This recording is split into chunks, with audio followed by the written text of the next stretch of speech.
제가 담임 목사가 되면서 확실히 뭔가 달라졌다고 느껴지는 부분이 있는데, 그 중에서도 제가 많이 느끼는 영역이 바로 기도에 관련된 부분입니다. 이전에 교회에서 교구를 맡을 때, 또 부서를 맡을 때 당연히 성도들을 위해서 기도하죠. 가정을 위해서, 경제적인 부분을 놓고, 또 건강의 문제를 가지고 있는 성도들을 향해서 늘 그렇게 기도했는데, 같은 기도 제목이라 할지라도 담임 목사가 되니까 더 간절해지는 거예요. 더 절실하게 기도하고 있는 제 모습을 발견하게 됩니다. 최근에는 사업장을 이렇게 연부신이 계시고, 또 사업을 준비하는 분들이 계시는데, 기도를 하는데요, 제가 안 하던 기도를 막 하는 거예요. 하나님 물질의 복을 부어달라고 막 간절히 기도하고 있는 요즘에 이렇게 제 모습을 발견하게 됩니다. 여러분, 솔직히 물질의 축복 받고 싶으시죠? 건강하고 싶으시죠? 자녀 잘 되기를 바라시죠? 제 마음도 그래요. 제발 우리 성도들 잘 됐으면 좋겠어요. 그것도 진짜 많이 잘 됐으면 좋겠어요. 여기 왜 믿음이 아멘을 안 하시지? 좀만 잘 됐으면 좋겠어요? 상상할 수 없게 잘 됐으면 좋겠어요. 그게 제 기쁨이고 제 바람이에요. 그런데 신방하다가 잘 안 된다, 힘들다 그러면 왜 그런지 제가 너무 속상한 거예요. 답답해오고. 그래서 제가 하나님 앞에 개인적으로 막 기도한단 말이에요. 하나님, 아니 이 말씀에 주신다면서요, 찾으면 찾는다면서요, 주실 거면 빨리 주시지 왜 이렇게 이 성도도 애달프게 하고, 왜 제가 이렇게 답답해야 합니까? 하나님 주시려면 빨리 주시고 많이 주세요. 왜 그러세요? 막 이렇게 제가 새벽에 막 기도하고 있는 제 모습을 발견합니다. 물론 저도 알죠. 하나님이 구하고 찾는 자마다 분명히 주시지만 그것도 다 때가 있고, 그리고 반드시 통과해야 하는 과정이라는 게 있다라는 거 저도 압니다. 그런데 막상 현실에 벽과 이렇게 부딪혀 보면 답답해지고 조급해지는 마음은 어쩔 수 없는 것 같아요. 그래서 답답한 마음으로 기도하는데, 그런 저에게 오늘 주님께서 이 말씀을 생각나게 하셨습니다. 심령이 가난한 자는 복이 있나니. 역시 저하고 같은 마음이시네요. 아멘을 안 하세요. 가난한 자가 복이 있대요. 이해가 되세요? 가난한 자는 복이 아니라 불행이고, 다른 사람들은 저주라고 생각하죠. 어떻게 가난함이 복이 될 수 있습니까? 여러분, 당장 먹을 게 없어서 구걸하는 사람한테 당신에게 복이 있습니다, 그렇게 한번 말해보세요. 이렇게 흉흉한 세상에 칼부림 납니다. 몹쓸짓 당하세요. 큰일 나세요. 그쵸? 맞아요. 성경을 읽다 보면 이렇게 하나님께서 가끔 충격적인 내용을 말씀하실 때가 있어요. 가난한 자가 복이 있다니요. 그런데 그 뒤의 내용도 상당히 충격적이죠. 천국이 이 가난한 자들의 것이래요. 큰일 났죠. 여러분, 가난하십니까? 그러세요? 그렇구나. 여기서 가난이라는 거는 당장 먹을 게 없는 사람들을 말하는 겁니다. 그런 분은 안 계시죠? 저도 그래요. 아침에 배고파서 빵 먹고 또 먹었어요. 그만큼 상대적인 가난을 우리가 경험할 수는 있지만, 당장 끼니를 걱정해야 될 만큼의 가난을 가지고 있는 사람들은 여기 대부분 안 계세요. 그럼 심각하죠. 천국은 가난한 자들의 것이라고 했는데, 여러분 천국에 들어가실 수 있을까요, 없을까요? 네, 헷갈리기 시작하셨죠? 네, 물론 아닌 거 다 압니다. 그런데 이 말씀이 우리에게 정확하게 말씀하는 바가 무엇이냐면, 이 가난한 자들에게도 주시는, 정말 우리가 힘들고 어렵다고 생각하는 그 모든 사람들에게 펼쳐져 있는 천국의 소망이 있다는 것을 주님이 밝히 드러내기를 원하셨던 겁니다. 사랑하는 성도 여러분, 우리가 오늘 이 말씀 속에 우리 하나님께서 숨겨놓으신 이 영적인 진리를 발견하면서 오늘날 우리가 당면하고 있는 현실의 답답함, 또 두려움과 좌절들이 새롭게 말씀 속에서 이해가 되어지고 다시 힘을 얻는 기회가 될 수 있기를 주님의 이름으로 축복합니다. 사랑하는 성도 여러분, 아무쪼록 이 말씀을 통해서 가난한 자들에게 천국을 허락하시는 하나님의 놀라운 은혜와 사랑을 깨닫고 우리 모두가 그 천국의 주인공들로 나아가시는 축복의 기회가 될 수 있기를 간절히 소망합니다. 그렇다면 먼저 누가 가난한 자인지를 생각해 볼 필요가 있습니다. 여기서 가난이라는 단어는요, 앞서 잠깐 설명해 드렸듯이 완전히 파산한 상태를 말해요. 어느 정도 있는 상태에서 누군가보다 내가 더 없구나라고 느끼는 것이 아니라 완전한 파산 상태를 말해요. 누군가가 도와주지 않으면 도무지 살아갈 수 없는 기가 막힌 지경에 이르렀던 것이 바로 가난이라는 이 단어예요.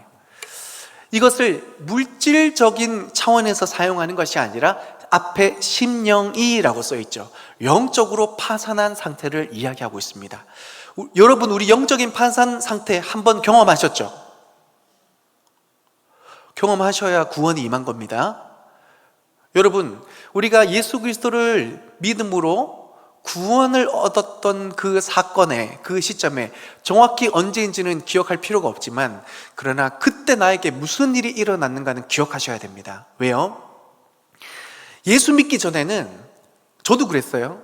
저 나름대로 꽤 괜찮은 사람이라고 생각했어요. 마음먹은 대로 웬만하면 이루어갈 수 있었고, 누군가 경쟁해도 지는 게 너무 싫어서 이길 때까지 하는 사람이었기 때문에 웬만하면 지지도 않았어요. 그러니까 나름 괜찮다라고 생각하는 삶이었습니다.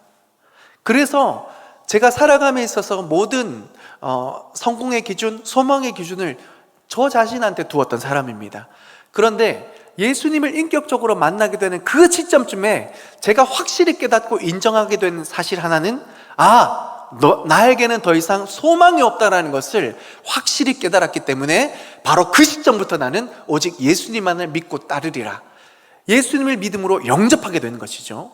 그러면서 내 안에 어떠한 소망을 발견하는 것이 아니라 내 안에 살아계신 예수 그리스도께 소망의 기준을 두면서 내 안에 새로운 인생이 펼쳐지기 시작한 것입니다. 아멘이십니까? 우리가 이 이야기를 돌아온 탕자 이야기를 살펴보면 더 확실하게 깨닫게 되죠. 돌아온 탕자 이야기 너무 잘 알고 계실 겁니다. 아버지 품 안에 있을 때 그 삶이 얼마나 귀하고 아름다운지를 모르고 있다가 아버지께서 자꾸 나를 간섭하신다. 아버지 품 안에 있는 것이 자유롭지 못하다고 생각해서, 불행하다라고 생각해서, 아버지, 나에게 제사 주십시오. 저는 나가서 사는 게 좋겠습니다 라고 생각해서 아버지에게 유산을 물려받아서 먼 곳에 떠나 자기 마음대로 살아가죠. 처음에는 괜찮았습니다. 돈도 있죠. 돈이 있다 보니까 친구들도 모이죠. 그리고 자기 마음대로 살아가는 데 있어서 아무도 제재할 사람도 없죠. 눈치 볼 필요도 없죠. 그래서요, 세상에서 주는 여러 가지 쾌락을 다 누리면서 떵떵거리면서 살아갔습니다. 문제가 시간이 지나면 지날수록 돈이 다 떨어져 갑니다. 결국 한 푼도 남지 않는 상황 속에서 친구들이 남아있겠습니까? 이 녀석 돈이 없구나, 별 볼 일 없다 생각해서 떠나갑니다. 친구들이 떠나가요. 돈이 없어요. 먹을 게 없어요. 당장 어떻게 살아가야 될 준비도 없어요. 그러니 결국 어디까지 추락합니까? 돼지들이 먹는 쥐엄나무 열매를 먹기까지 삶의 밑바닥으로 추락해버립니다. 내일은 어떻게 살아가지? 내일에 대한 생각을 할 때마다 절망밖에 남아있지 않는 바로 그때에 이 아들이 깨닫기 시작하죠. 아버지 품 안에 있는 것이 얼마나 기쁘고 행복하고 그것이 정말 축복인지를 깨닫게 되죠. 그리고 그가 발걸음을 돌이켜서 아버지께로 돌아옵니다. 회개하였던 것이죠. 그래서 아버지께 이렇게 고백합니다. 아버지, 죄송합니다. 제가 정말 아버지한테 몹쓸 짓을 했습니다. 불효를 했습니다. 그러니 이제는 저를 아들이라고 부르지 마십시오. 그냥 종의 한 사람으로 여기셔서 마음껏 부리셔도 상관없는데 제발 저를 이 집안에서 살 수 있도록 도와주십시오. 이렇게 철저히 자기를 부인하고 회개하면서 영적 파산 상태를 아버지께 고스란히 고백하지 않습니까? 그랬더니 아버지께서 그를 씻기고 새 옷을 입히고 금가락지를 끼워서 그에게 가장 좋은 것을 먹이고 입히면서 잔치를 벌립니다. 그제서야 비로소 회복이 일어나는 것이죠. 사랑하는 성도 여러분, 우리에게 일어난 이 구원의 사건이 바로 이와 같았던 겁니다. 하나님 없이도 살아갈 수 있을 것처럼 마음껏 살아가다가 우리가 언제 하나님께로 돌이키면서 우리가 하나님을 철저하게 붙잡게 되는 그 순간이 언제였습니까? 나에게는 더 이상 아무런 소망이 없다라는 것을 철저하게 고백하는 그 순간을 통해서 우리는 다시는 죄로 죽을 수밖에 없는 나를 붙잡지 않고 나를 다시 살게 하신 그리스도만을 붙잡으며 살아가리라. 이 믿음의 고백을 통하여서 우리에게 천국의 소망이 일어났고 우리는 이미 열려진 그 천국의 은혜를 경험하며 이 땅에서 승리하는 삶을 살아가는 축복의 한 사람으로 하나님께서 세워가 주시는 줄 믿습니다. 이 모든 일에는 영적 파산을 경험했느냐 경험하지 않느냐의 차이였던 거예요. 사랑하는 성도 여러분, 우리가 이 영적 파산을 경험했을 때 한 가지 중요한 원리를 깨닫습니다. 내가 무너지고 그리고 나를 내려놓았을 때에 하나님의 역사가 시작이 되는구나. 할렐루야. 이것이 심령이 가난한 자에게 주시는 하나님의 은혜와 축복이에요. 나를 내려놓고 나에겐 더 이상 소망이 없구나라고 생각되어지는 그때에 하나님이 역사하시는 거예요. 그렇다면 우리가 예수 믿고 난 이후에 힘들고 어려운 일이 일어납니까? 안 일어납니까? 네, 일어나요. 네. 우리가 살아있는 모든 시간들 속에서는요, 불쑥불쑥 우리의 마음을 답답해하게 하는 현실의 문제를 만나게 되어 있습니다. 그럴 때요, 사랑하는 성도 여러분, 오늘 이 말씀 기억하세요.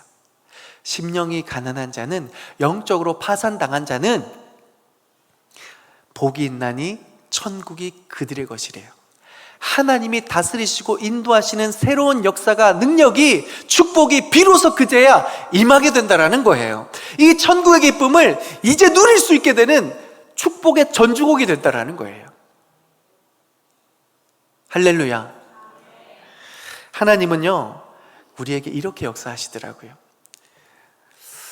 우리가 다 알 수는 없지만 우리가 분명히 고백하는 것은, 성도의 삶에 위기가 찾아오고 문제가 찾아온다?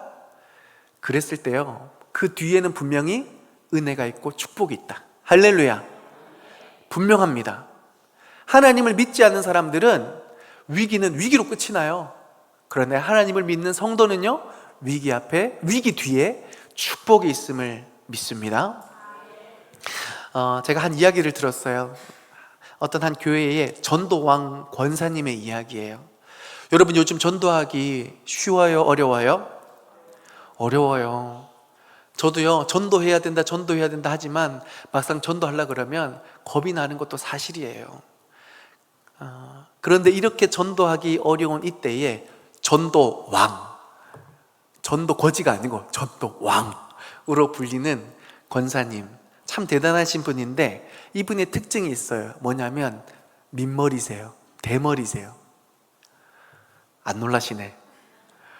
여러분, 생각을 해보세요. 제가 어떤 가게에 전도하러 들어갔어요. 여러분, 제가 이 얼굴에 대머리면요, 큰일 나요. 112에 전화할지도 몰라요. 그래서 저도 그런데 심지어 여자분께서 민머리로 전도하러 누군가에게 다가선다? 굉장히 힘든 일이죠. 그런데 왜 이 권사님은 민머리를 고집하셨을까? 사연이 있더라고요. 이 권사님께서 과거에 혈액암을 앓으셨어요. 암투병 중에 머리가 다 벗겨지신 겁니다. 그런데 점점 몸이 악화되다 보니까 간절히 하나님 앞에 상한 심령으로, 영적으로 파산한 심령으로 주님 앞에 기도했대요. 하나님, 제발 살려주십시오. 정말로 하나님께서 도와주시지 않으면 나에게 아무런 소망이 없습니다. 가난한 심정으로 주님 앞에 간절히 기도했더니 기도할 때마다 하나님이 은혜를 주시는 거예요. 비록 몸은 쇠하고 아프고 병들어가지만 하나님께서 은혜를 주시니까 막 소망 가운데 아픔 속에서도 기쁨과 은혜가 막 넘쳐나는 거예요. 그런데 너무너무 감사한 것은 결국 이 병이 회복이 됐어요. 치료를 받았어요. 그러니까 막 하나님 건강을 주시니까 이 권사님이 결단한 거죠. 이 은혜를 주셨으니 나는 이제 앞으로 이 은혜를 가지고 살아가리라. 그래서 막 전도하기 시작하는데 이 권사님이 딱 결단한 게 뭐냐면, 이 가난했을 때, 내가 이렇게 영적으로 파산해서 심령이 이렇게 가난했을 때 만나주신 그 하나님을 잊어버리지 않기 위해서 머리를 안 기르시는 거예요. 머리가 자랄 만도 한데, 아니면 예쁜 가발을 쓰면서 멋지게 예쁘게 화사하게 웃으면 사람들이 좀 얼마나 좋겠어요. 그런데 그 불편함을 무릅쓰고서라도 사람 앞에 잘 보이는 내 모습보다 하나님 앞에 가난한 심령으로 나아가는 그것이 내 삶의 더 큰 유익이고 하나님 안에서 능력이라는 것을 믿음으로 고백하면서 이 권사님이 민모르로 살아가신다고 하더라고요. 사랑하는 성도 여러분, 우리가요 이 땅의 삶을 살아가면서 과연 누구한테 잘 보기 위해서, 또 어떻게 하면 잘 살기 위해서 여러 가지 조건을 갖춰가는데, 여러분 그럴 때마다 상하고 또 아프고 힘드시죠? 그럴 때 여러분 무엇을 붙잡고 살아가십니까? 우리를 도우시는, 우리의 삶을 역전시키시는 하나님을 붙들며 나아가실 수 있기를 주님의 이름으로 축복합니다. 그러할 때에 천국을 허락하시는 그 하나님의 축복이 우리 가운데 임하게 될 줄 믿습니다. 그래서 우리는 이 어려운 시대를 살아가면서 심령이 가난한 자의 삶을 살아가야 할 줄 믿습니다. 어떻게 살아가야 할까요? 첫 번째는요, 자기를 부인하는 삶을 살아갈 수 있어야 됩니다. 우리가 예수 믿는다고 하면서 나는 죽었고 예수로 사는 인생을 믿음으로 고백해야 되는데, 가장 우리가 안 되는 게 뭔지 아세요? 자기 자신을 부인하는 게 제일 안 돼요. 그렇죠? 어쩌면 우리가 섬기는 가장 큰 우상이 다른 게 아니라 나예요, 나. 그러니까 하나님의 은혜와 축복을 경험할 수가 없어요. 여러분, 제가요 요즘에 우리 성도들 한 분 한 분 이렇게 놓고 얼마나 축복 많이 기도하는 줄 아세요? 하나님 이 성도 복 주세요. 하나님 저 성도 복 주세요. 진짜 기도 많이 해요. 그런데 문제가 뭔지 아세요? 방금 똑같이 일어났잖아요. 기왕 주시는 거 하나님 축복 많이 주시기를 바랍니다. 왜 그런 줄 아세요? 아직도 내가 있어서. 어느 정도까지는 복 받는 거 인정. 그쵸? 그런데 하나님이 막 쏟아부어 주시겠다고 성경에 기록하는데, 하나님 그 정도까지는 아닌 것 같아요. 내가 막아요. 내가 하나님 주시겠다는데, 하나님 사양할게요. 내가 막아요. 왜? 하나님 일하시겠다는데, 여러분 생각해 보세요. 구하면 주시겠다, 아멘이시죠? 기왕 주시는 거 후히 주시겠다, 아멘이시죠? 성령의 제한 없이 우리 가운데 역사하시면 우리가 감히 상상할 수 없는 일이 하나님 안에서 일어나게 될 줄 믿습니다. 우리가 믿는 하나님은 그런 하나님이에요. 그런데 자꾸 그 하나님을 내가 막아요. 내가 뭐라고 자꾸 막아요. 하나님, 그건 좀 과한 것 같아요. 왜 내가 막냐고요? 하나님 주시겠다는데. 하나님 낫게 하시겠다는데 왜 내가 막냐고요? 근데요, 이게 진짜 내 안에 벌어지는 일이에요. 내가 막아요, 내가. 하나님이 구원하시겠다는데, 하나님이 축복하시겠다는데, 하나님이 낫게 하시겠다는데, 내 안에 믿음이 없으니까. 하나님 우리 안에 믿음을 통해서 역사하세요. 정말 아멘이십니까? 그러면 가난하고 현실에 여러 가지 어려운 문제가 있을 때 딴 거 생각하지 말고, 딴 거 쳐다보지 말고 하나님 앞에 나오세요. 그럴 때 역사가 일어나는 거예요.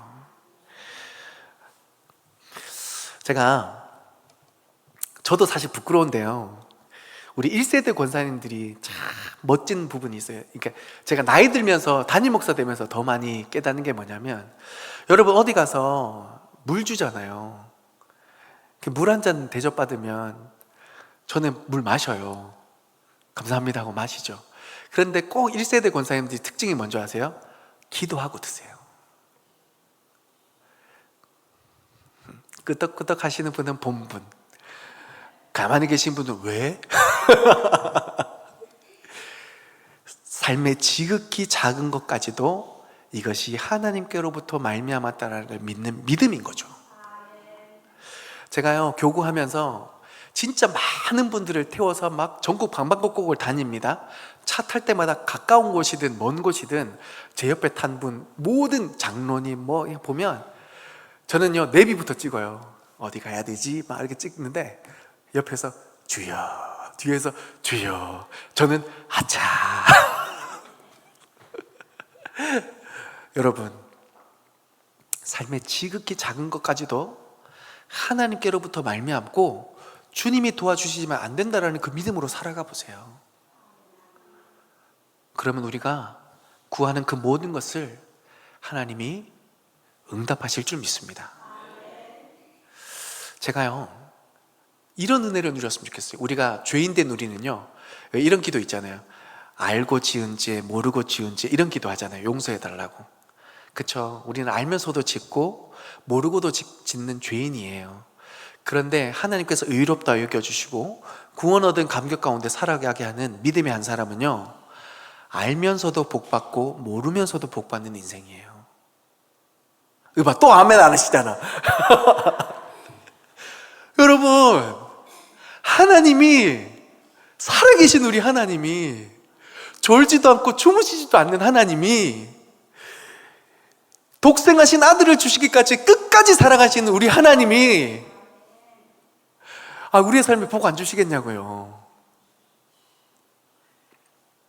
진짜 아멘이십니까? 그러면 삶의 지극히 작은 부분까지 주님과 함께 믿음으로 살아가려고 애써보세요. 그러면 우리 주님이 알면서도 복 주시고 모르는 가운데서도 하나님께서 이미 복 주시고자 일하시는 줄 믿습니다. 그 하나님의 은혜를 깨달으면 천국이 우리 거죠. 얼마나 기쁘고 행복해요. 아멘이십니까? 그렇기 때문에 우리는 두 번째, 맨사에 겸손하게 살아가야 돼요. 겸손하게. 겸손이라는 것이 사람에게 이렇게 적용이 됐을 때는 나보다 남을 앞세우고 나보다 남을 먼저 생각하는 것, 이게 사람 안에서의 겸손이죠. 하나님과 나와의 겸손은 어떤 거예요? 무슨 일을 할 때 하나님께 맡기는 거. 하나님, 저는 할 수 없으니 하나님 도와주세요. 하나님께서 일하실 수 있는 길을 내어드리는 거, 이것이 겸손인 줄 믿습니다. 이 겸손을 생각할 때마다 저는 한나라는 인물을 늘 생각을 해요. 너무 잘 알고 계시죠? 한나, 기도의 사람 한나. 사무엘을 낳으면서 이 사무엘을 통하여서 사사시대의 암흑기를 끝내고 새로운 시대의 포문을 연 귀한 기도의 어머니 한나입니다. 그런데 한나가 너무 남편에게 사랑도 많이 받고 아름답고 참 좋은데 문제 한 가지가 뭐였어요? 아들을 낳지 못한다라는 거. 그런데 한나를 질투하던 분니나라는 그 첩이 한나를 얼마나 약 올립니까? 자기한테 자식 있다고? 그러면 한나가요, 사실은 권력도 있죠. 정실이잖아요. 권력도 있고, 그리고 충분히 그렇게 할 수 있을 만한 상황이, 너 진짜 까불지 마라, 마지막이다, 할 수 있을까요? 없을까요? 너 진짜 인생 한 방이라는 걸 내가 보여줄까? 라고 할 수 있단 말이에요. 요즘에 우리 막 너무 안타깝죠. 막 칼부림 이런 막 하면, 한나가 분이나한테 칼부림 할 수 있을까요? 없을까요? 있어요. 충분히 그럴 수 있죠. 그런데 한나는요, 그걸 선택하지 않습니다. 뭘 선택해요? 기도를 선택합니다. 내가 해결하려는 것이 아니라 하나님께서 해결해 달라고 기도의 전으로 나아가서 하나님 앞에 울부짖습니다. 그랬더니 하나님께서 그 한나의 기도를 응답하셔서 시대를 바꾸는 믿음의 아들을 보내주시지 않습니까? 사랑하는 성도 여러분, 제가 요즘에 이 칼부림 나는 그 사건 사고를 한두 개가 아니고 막 들으면서요, 사실 볼 때마다 사실 인간적으로 너무 분노하긴 해요. 어떻게 사람이 정신이 나갔구나, 막 분노하기도 하는데요, 한편으로는요 너무 안타까워요. 얼마나 우리 모든 사람들에게는요, 하나님이 아니면 채울 수 없는 종교의 씨앗이라는 게 있어요. 뭐냐면 공허하고 가난한 심령이 다 있다라는 거예요. 그래서 누군가는 술을 의지하기도 하고 담배를 의지하기도 하고 또 이렇게 막 게임을 의지하기도 하고, 그런데 그거요, 하나님이 아니면 도무지 채울 수가 없거든요. 그래서 사람들이 밤마다 그렇게 허덕이는 거예요. 근데 하나님을 믿는 사람들은 복이 있어서 하나님께로 나오죠. 그런데 칼부림했던 그 안타까운 영혼은요, 게임에 중독된 거예요. 매일 밤 그냥 사람 죽이는 게임에 빠져 있다가 게임하듯 현실에서 사람을 그렇게 찔러 죽인 거 아닙니까? 너무 화가 나기도 하지만 너무 안타까워요. 마음이 가난했던, 절망했던, 영적으로 파산했던 그 시기에 하나님 앞에 나왔으면 정말 이 시대에 보석과 같이 쓰임을 받는 믿음의 한 사람이 되었을 텐데, 한 시대를 바꿔놓을지도 모르는 귀한 믿음의 아들이 되었을지도 모르는데, 아니 그 가난한 심령을 가지고 하나님이 아닌 다른 것 붙들다가 이 끔찍한 일을 벌이게 된 거 아닙니까?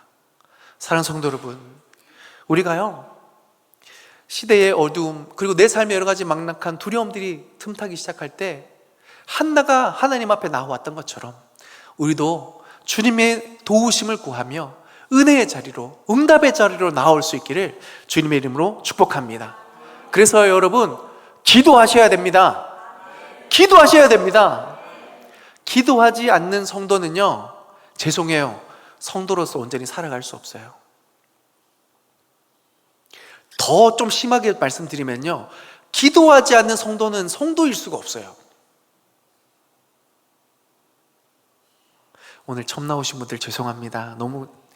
근데 이거 정말 말씀 가운데 중요한 거예요. 내 삶에 기도가 없다? 하나님 어떻게 역사하시겠습니까? 하나님께서는요, 모든 것을, 우리에게 모든 것 필요한 것을 다 준비하시지만 구하는 자에게 주세요. 안 구하는데 하나님이 막 다 가지고 계시면서도 못 줘서 마음이 너무 안타까워 계실 거예요. 야, 내가 다 준비했거든? 주여라고 한마디만 해봐. 내가 다 줄게. 그 주여를 한마디를 못하는 거죠. 기도해야 할 줄 믿습니다.